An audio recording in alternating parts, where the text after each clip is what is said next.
All right, good evening, everyone. Welcome to the City of Annapolis Board of Appeals regular meeting for June 3rd, 2025. The meeting's being broadcast on the City of Annapolis YouTube channel.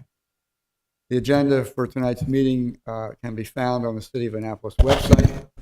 The agenda contains a number of links that you might be interested in. One is to the YouTube channel. Another is to the comment form.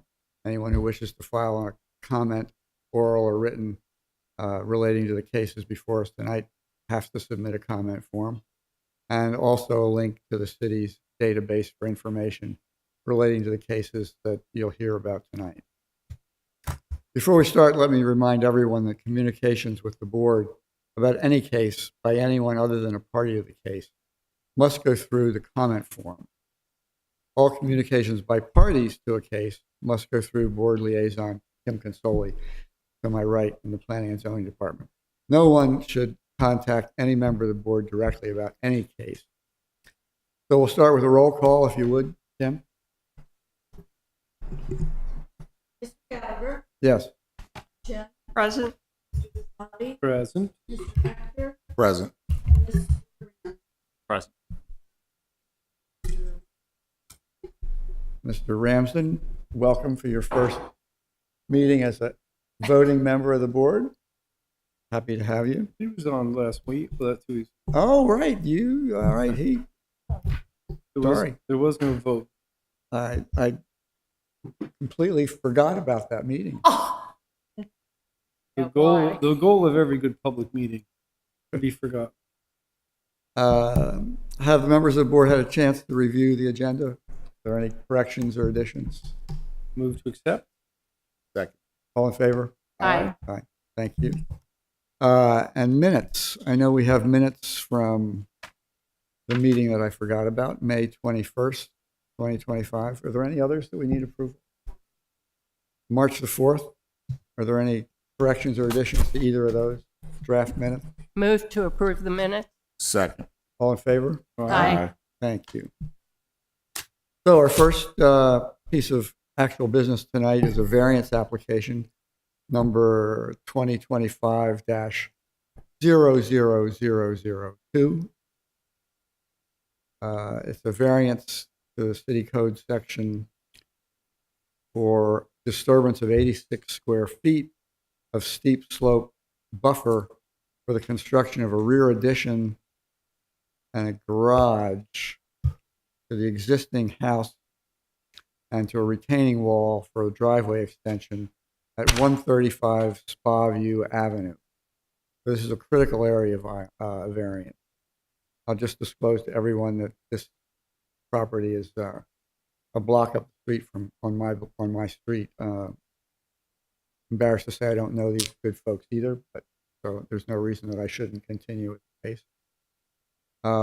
Kim, would you like to introduce the case for the city? Yes, I can. Do you want the applicants to come forward now also? Sure. As you said, this is a variance to a very small amount, 86 square feet, to the steep slope buffer in the rear of this or the waterfront side of the property to construct their rear addition driveway retaining wall. It's a very minimal ask in the city's eyes. There is no real possibility to put an addition any other place on this property. If you can see in the exhibit that the applicant provided for the water yard setback, you can see that this is probably the smallest house on the street. Their addition wouldn't be anything that is different than any other house along this streetscape. The steep slopes in the rear and the waterfront side of the property appear to be man-made at the time of the construction of their garage / shed, whatever storage building that is in the back that predates critical area code for where it is. And all of the steep slopes that are to be disturbed the buffer appear to be isolated around the slopes around that garage. The city supports this variance. The sign was posted. We received the affidavit from the property owner about the mailings, and we have had no public comments. All right. So the addition, is that creating more lot coverage toward the water? Yes, but not within the 100-foot buffer or the waterway setback. And this property is buffer modified. Right. Buffer modified? All right. Would the applicants like to be heard? Would the applicants care to be heard? Would you please introduce yourself? Mark Evans, principal at Drumloik and Associates Civil Engineers here in Annapolis. Oops. Mindy Harrison. I reside at 135 Spotview Avenue. Her husband, John Harrison. All right. Do each of you affirm that, subject to the penalties for perjury, any evidence you give tonight will be true to the best of your knowledge? I do. I do. All right. Proceed. Who would like to start? Thank you. In working with Mr. and Mrs. Harrison on this project and working through previous variance hearings I've had with the board, we know how conscious the board is of increased lot coverage in the critical area. In this particular project, we're not increasing lot coverage in the 100-foot buffer. It is a buffer exempt property. But when we looked at this project and looked at this addition, one of the things that, in me being in front of this board in previous cases, how important stormwater management was, and we worked with the city of Annapolis and Mr. and Mrs. Harrison to create a stormwater management design to take the roof leaders from this addition at the waterfront side of the house to an urban planter box that would attach to the rear of the house so the roof leaders can drain to it. And then we have a trench drain design in the driveway as it comes into the back of the house that we can pick up the pavement from the asphalt and pipe it to a micro bioretention that is set up below this project so that everything flows to it, where it will treat the stormwater management outside the 100-foot buffer. And then we have a outfall under drain pipe that would then drain down to a small stone thing as an overflow. Like once this thing fills up and there's plants implanted, it would have an under drain to keep it draining and not create a mosquito hazard for things. So we worked hard on that to site the addition against the rear of the house to stay out of the steep slopes, but the way the steep slopes come up behind that old shed, with the 5-foot buffer required in IDA, we wanted to make sure we provided enough construction limit disturbance to build a retaining wall in the addition, and that created that small amount of buffer disturbance, but there's no steep slope disturbance, and we just want to let the board know we worked hard to keep it as minimal as possible. And to recognize the need for stormwater management and address it as part of this design. Good. We like to hear that. Mhm. Questions from the board?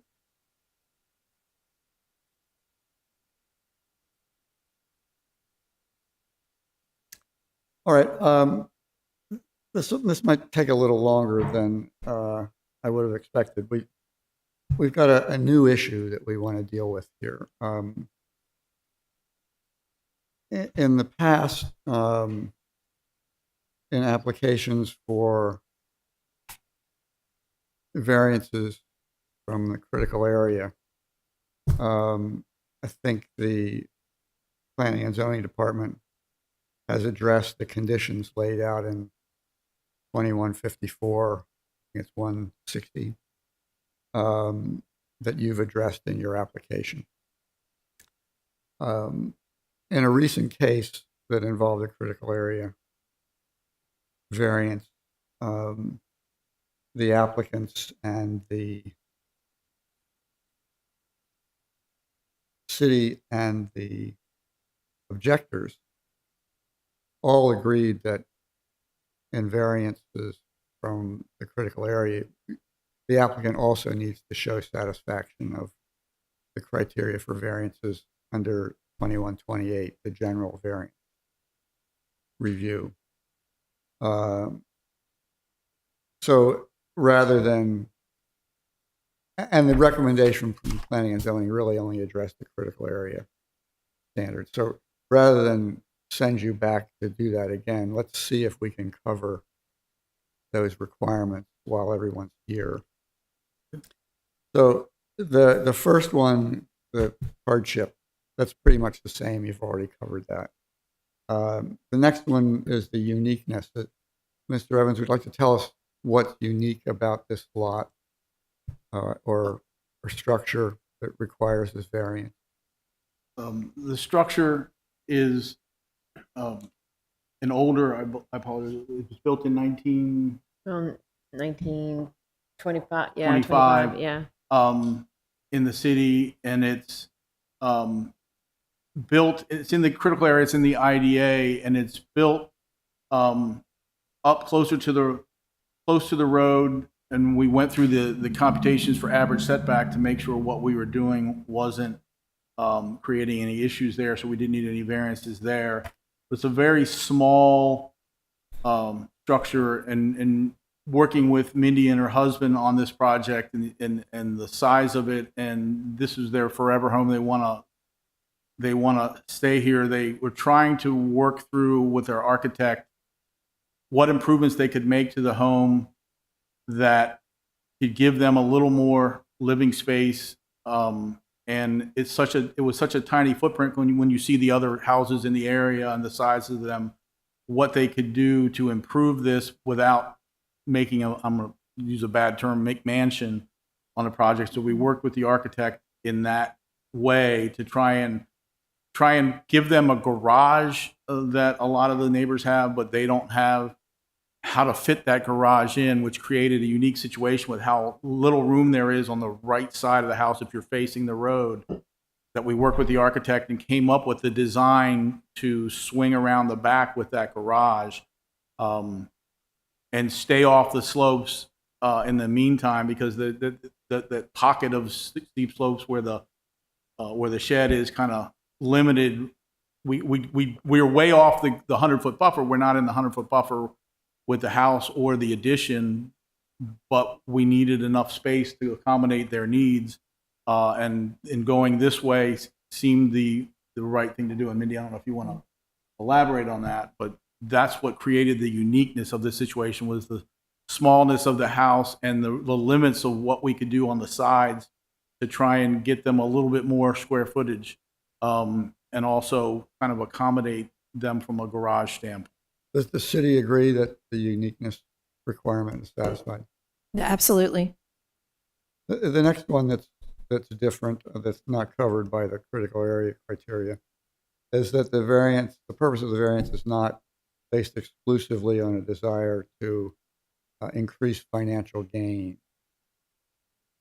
So as I said, this is not a flip. This is Mindy and her husband didn't buy this property to fix it up, try and get a little more room and then sell it. This is they moved here and this is where they want to stay. And you used the term Age in place. age in place. And one floor living for the most part for us. The formal name of the property owner, Historic Rentals LLC, raises the question: is this a rental property?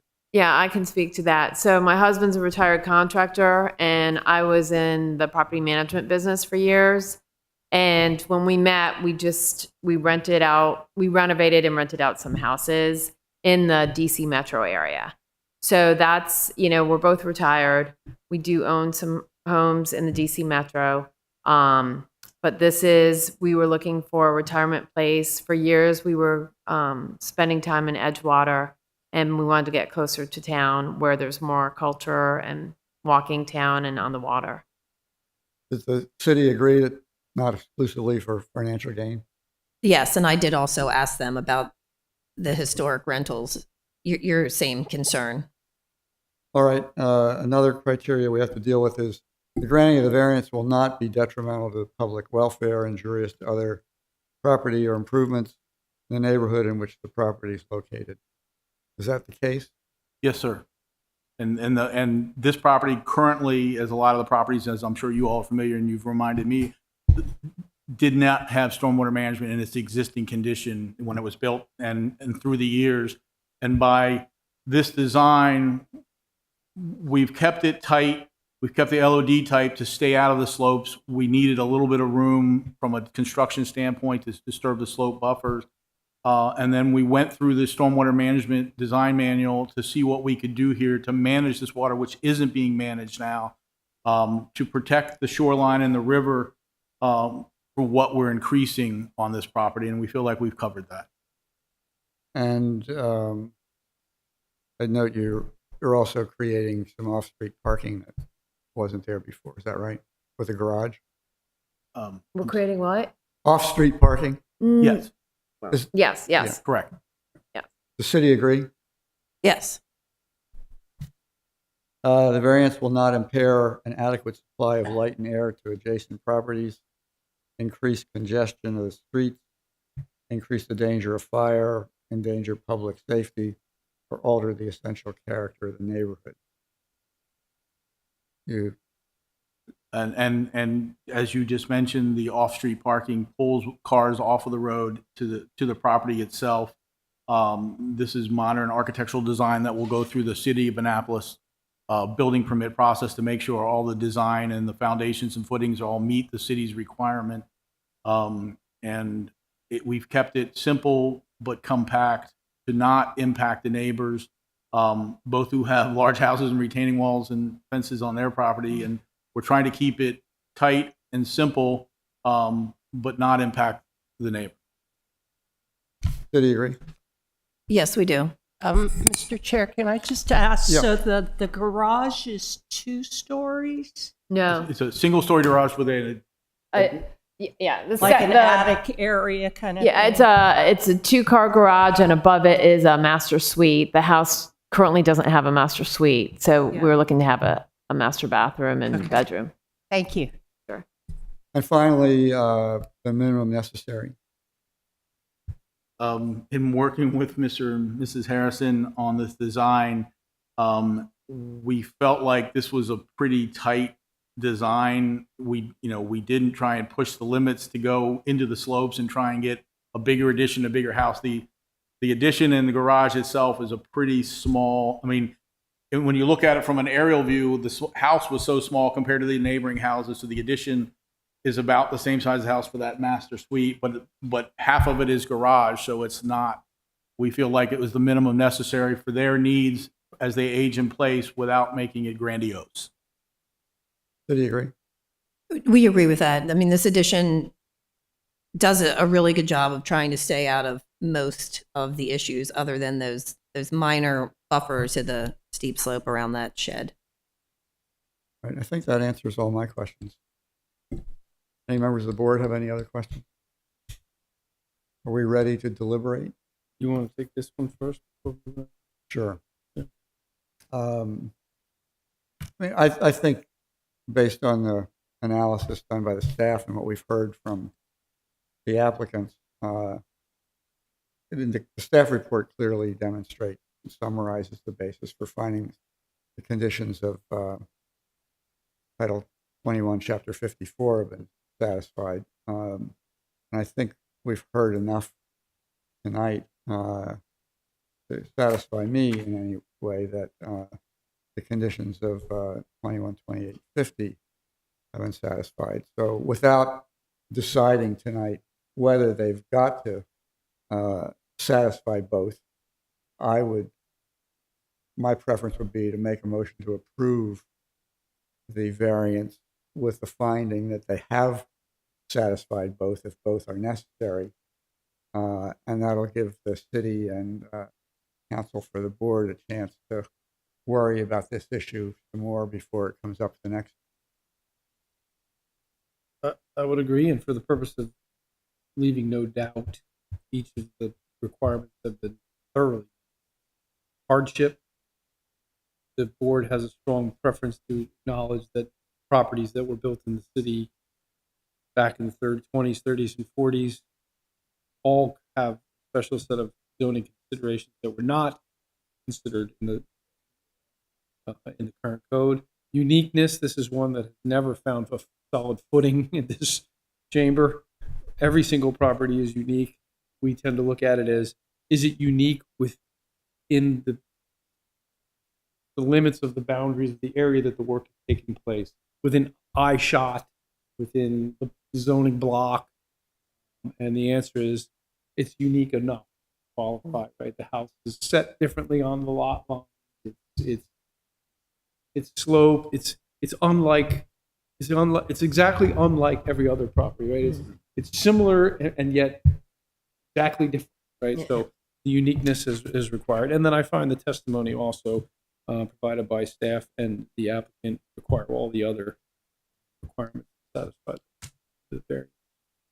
Okay, so is there a motion to approve the variance based on findings that the applicants have satisfied the requirements of Title 21, 28, 50 and 21, 54, 160? So moved. You filled it all in Second. for me. All in favor? Aye. Aye. All right, thank you for your patience. Thank you. I know Thank you for Thank hearing you. our You case. handled the curveball very well. And thank you, Jessica, for showing up. I think we're okay. If you have second thoughts about it, you can let us know the next time.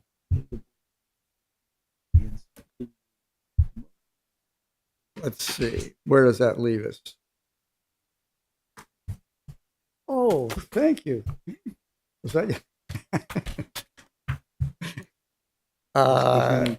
Do we, any previews of our next meeting? I'm hoping to have a special exception come in July. That might take some time. Okay. All right, I anticipate a lot of feedback from the public. public feedback. 99 Compromise Street. Compromise. Which one's that? It is a residence that received a special exception years ago for, and I could get the numbers wrong, 7 units in the existing building. Oh, And they only built 5 because they made them bigger. yeah. And now they're coming back and they want to put 1 additional on top of the garage where they were supposed to put a stormwater management on their roof. So And the public has taken notice of that? and the current property owners that live there, yes. There's going to be some lawyers here. Love the lawyers. Love the lawyers. All right. Any other business? No. Oh.